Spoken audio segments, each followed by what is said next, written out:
Hello, this is Jack from Teaching ESL Online, and in this video I'm going to go through the process that I use when writing blog posts, emails, social media posts, anything really.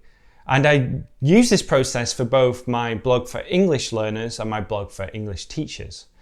So the first thing is, when you're writing anything, I find it really useful to just get that first draft out there, to put all your ideas onto paper and not to hold back. You know, there might be things that you say, I don't know if I should put this in here or not, but from my experience, it's good just to get it all out there and to get everything in here out onto paper. So that's the first step I use, and this is obviously the first draft. Now what I normally do is I let this sit for a few hours or sometimes overnight and then come back to it again the next day. And then step two is to really look at this and to make changes, big overall changes. Take out a paragraph, add in something else, add in some sentences that help you lead into an argument. You know, it's just about going in there and gutting your writing. And again, don't hold back. You know, if it doesn't work, take it out. I've started to write in a more simple way, and instead of using adjectives and very interesting, I'm just saying interesting now. So go back in and think, what can I take out? What here isn't necessary? You know, are there sentences that just don't help you get your point across? So that's stage two. Stage three is to go in and to fine tune it. Now for stage three, what I do is this. Well, sometimes I print it out on paper. So I print it out and read it on paper. But what I've been doing recently is I've been presenting my article in a presentation style. So I'll stand up at my desk, read the article, but use my hands and use the intonation and rhythm and the stress where it's like I'm giving a presentation. What this helps me do is helps me know if these certain words and sentences and parts of this article, if they're needed, if they work. And it also helps you pick up on the small errors, the small mistakes that you make when you are writing.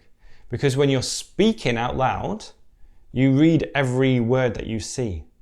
But when you're reading in your head, then you can skip over things and still see a sentence.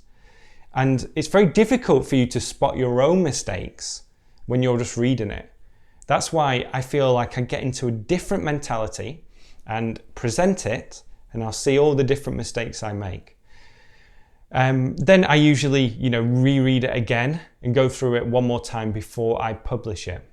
What's funny as well is that when you publish a post, you see it in the published format, and for me it's just easier to spot mistakes because I think, again, it's a change of mentality. When it's a draft, no one can read it. When it's a published post, people can read this. So go back after you publish your post and just double check again. The other option as well is to get people to do this for you, to have people proofread what you do. I do this for certain posts that I write or articles that I write, especially books or free resources. But generally speaking, I do my own proofreading because I publish so much a day, and sometimes the turnaround is so quick that I can't just get someone to have a look at it. So if you're in a position where you can get someone else to look at it, consider that.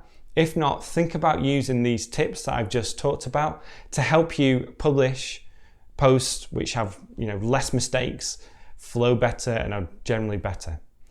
The other thing is as well, writing is going to help you, to improve and to make less mistakes. The more you write, the better you're going to get at it.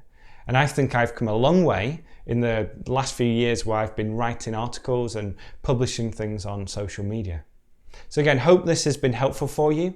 If you haven't done already, there is a free download that you can get, 15 amazing tools and resources for online English teachers. It'll be helpful if you teach any kind of subject. And then from there, I'm going to send you some emails about how you can get started teaching online. So sign up for that if you haven't done so already. And thanks for watching this video. If you have any tools, resources, tips about writing that you want to share, please do so in the comment section. Okay, speak to you guys soon.